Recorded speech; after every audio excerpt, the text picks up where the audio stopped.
नमस्कार दोस्तों, स्वागत है आपका आपके अपने चैनल एजी सक्सेस मोटिवेशन में। दोस्तों, हम अपनी आज के इस वीडियो में भारतीय इतिहास के वैदिक काल से संबंधित प्रश्नों को हल करेंगे।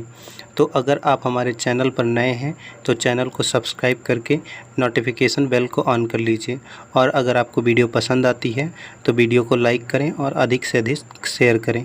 तो चलिए बिना देरी किए हुए बढ़ते हैं अपने पहले प्रश्न की तरफ। हमारा पहला प्रश्न है, निम्नलिखित में से आर्य शब्द किसे इंगित करता है? आपका ऑप्शन है ए श्रेष्ठ वंश को, बी भाषा समूह को, सी नृजातीय समूह को, या फिर ऑप्शन डी विदेशी समूह को। बताइए इसमें से करेक्ट आंसर कौन सा है? आपका टाइम स्टार्ट होता है।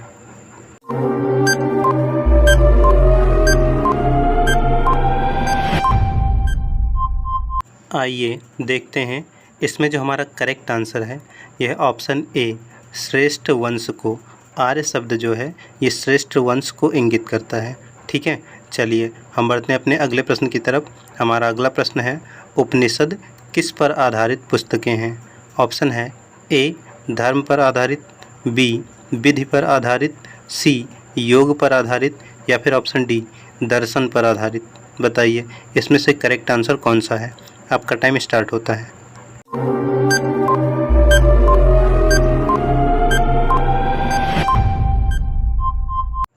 आइए देखते हैं इसमें जो हमारा करेक्ट आंसर है यह ऑप्शन डी दर्शन पर आधारित।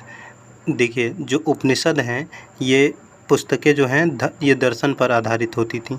ठीक है, चलिए हम बढ़ते हैं अपने अगले प्रश्न की तरफ। हमारा अगला प्रश्न है, निम्नलिखित में से किस एक वैदिक साहित्य में मोक्ष की चर्चा मिलती है? आपके ऑप्शन है ए ऋग्वेद में, बी ब्राह्मण ग्रंथों में, सी उपनिषदों में, या फिर डी परवर्ती संहिताओं में।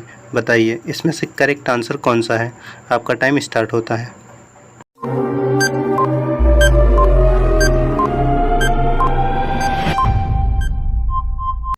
आइए देखते हैं इसमें जो हमारा करेक्ट आंसर है यह ऑप्शन सी उपनिषदों में। जो उपनिषद होते हैं इसमें हमें मोक्ष की चर्चा मिलती है। ठीक है, चलिए हम बढ़ते हैं अपने अगले प्रश्न की तरफ। हमारा अगला प्रश्न है, नचिकेता और यम का संवाद किस उपनिषद से प्राप्त होता है? ऑप्शन है ए केन उपनिषद, बी कठोपनिषद, सी छंदोग्य उपनिषद, या फिर डी बृहदारण्यक उपनिषद। बताइए इसमें से करेक्ट आंसर कौन सा है? आपका टाइम स्टार्ट होता है।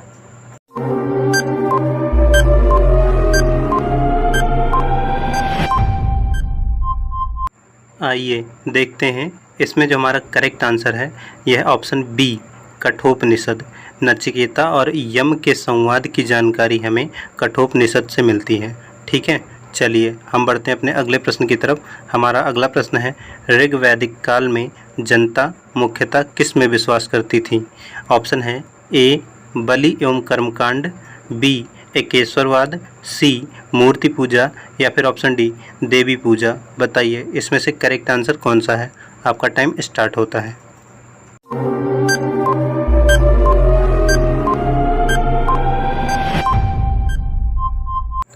आइए देखते हैं इसमें जो हमारा करेक्ट आंसर है यह ऑप्शन ए बलि एवं कर्मकांड। जो ऋग्वैदिक काल की जनता थी वो बलि एवं कर्मकांड में विश्वास रखती थी। ठीक है, चलिए हम बढ़ते हैं अपने अगले प्रश्न की तरफ। हमारा अगला प्रश्न है, प्रसिद्ध 10 राजाओं का युद्ध किस नदी के तट पर लड़ा गया था? आपके ऑप्शन है ए सरस्वती नदी, बी ब्रह्मपुत्र नदी, सी कावेरी नदी, या फिर डी परुष्णी नदी।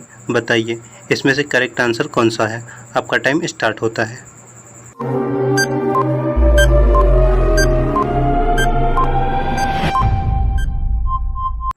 आइए देखते हैं इसमें जो हमारा करेक्ट आंसर है यह ऑप्शन डी परुष्णी नदी। देखिए जो प्रसिद्ध 10 राजाओं का युद्ध लड़ा गया था ये परुष्णी नदी के किनारे लड़ा गया था। ठीक है, इसे हम रावी नदी के नाम से भी जानते हैं। चलिए हम बढ़ते हैं अपने अगले प्रश्न की तरफ। हमारा अगला प्रश्न है, किस वैदिक ग्रंथ में वर्ण शब्द का सर्वप्रथम उल्लेख मिलता है? ऑप्शन है ए ऋग्वेद, बी अथर्ववेद, सी यजुर्वेद, या फिर डी सामवेद। बताइए इसमें से करेक्ट आंसर कौन सा है? आपका टाइम स्टार्ट होता है।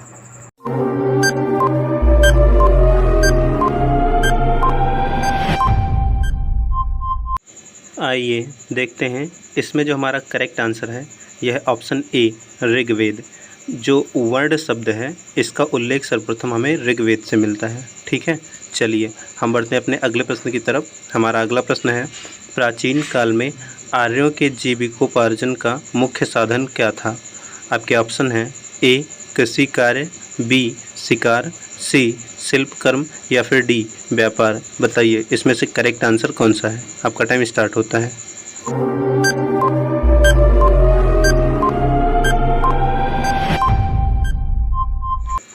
आइए देखते हैं इसमें जो हमारा करेक्ट आंसर है यह है ऑप्शन बी शिकार। जो आर्यों का मुख्य साधन था जीविकोपार्जन का वो शिकार था।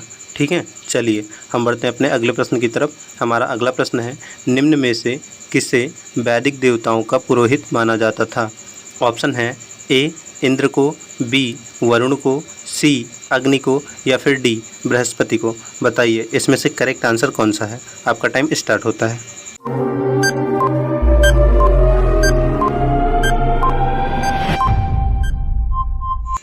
आइए देखते हैं इसमें जो हमारा करेक्ट आंसर है यह है ऑप्शन डी बृहस्पति।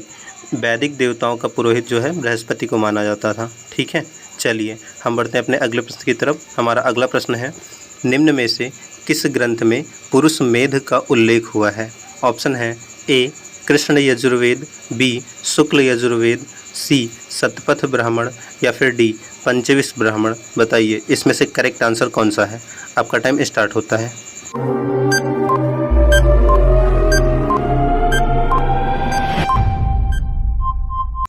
आइए देखते हैं इसमें जो हमारा करेक्ट आंसर है यह ऑप्शन सी शतपथ ब्राह्मण। इसमें जो है पुरुष मेध का उल्लेख हुआ है। ठीक है, चलिए हम बढ़ते हैं अपने अगले प्रश्न की तरफ। हमारा अगला प्रश्न है, ऋग्वेद संहिता का 9वां मंडल पूर्णतः किसे समर्पित है?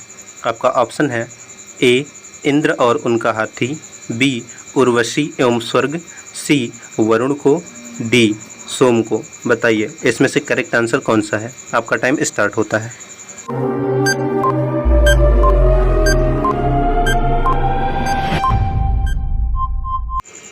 आइए देखते हैं इसमें जो हमारा करेक्ट आंसर है यह है ऑप्शन डी सोम को। जो ऋग्वेद संहिता का 9वां मंडल है ये पूर्णतः सोम को समर्पित था। ठीक है, चलिए हम बढ़ते हैं अपने अगले प्रश्न की तरफ। हमारा अगला प्रश्न है, यज्ञ संबंधी विधि विधानों का पता किस ग्रंथ से चलता है? आपके ऑप्शन हैं ए ऋग्वेद से, बी ब्राह्मण ग्रंथ से, सी उपनिषद से या फिर डी यजुर्वेद से। बताइए इसमें से करेक्ट आंसर कौन सा है? आपका टाइम स्टार्ट होता है।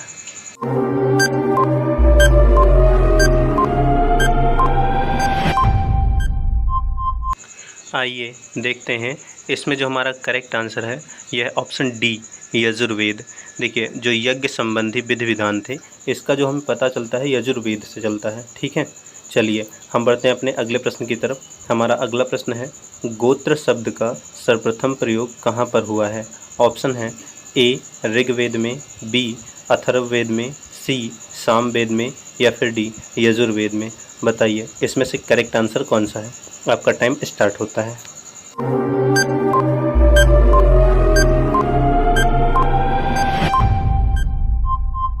आइए देखते हैं इसमें जो हमारा करेक्ट आंसर है यह ऑप्शन ए ऋग्वेद। गोत्र शब्द का सर्वप्रथम प्रयोग जो है ऋग्वेद में हुआ था। ठीक है, इसका ये जो ऋग्वेद है ये सबसे पुराना वेद भी माना जाता है। ठीक है, चलिए हम बढ़ते हैं अपने अगले प्रश्न की तरफ। हमारा अगला प्रश्न है, आयुर्वेद अर्थात जीवन का विज्ञान का उल्लेख का सर्वप्रथम किस में मिलता है? आपके ऑप्शन हैं ए आरण्यक में, बी सामवेद में, सी यजुर्वेद में या फिर डी अथर्ववेद में। बताइए इसमें से करेक्ट आंसर कौन सा है? आपका टाइम स्टार्ट होता है।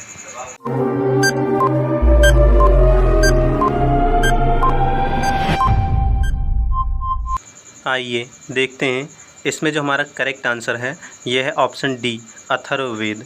जो आयुर्वेद है, आयुर्वेद की जानकारी हमें सर्वप्रथम अथर्ववेद में मिलती है। ठीक है, तो दोस्तों ये थी हमारी आज की वीडियो। आपको वीडियो कैसी लगी कमेंट करके ज़रूर बताइएगा। अगर आपको वीडियो पसंद आती है तो वीडियो को लाइक करें, अधिक से अधिक शेयर करें और अगर आप हमारे चैनल पर नए हैं तो चैनल को सब्सक्राइब करके नोटिफिकेशन बेल को ऑन कर लें, जिससे हमारी आने वाली नई वीडियो का अपडेट सबसे पहले आपको मिले। वीडियो देखने के लिए आपका धन्यवाद।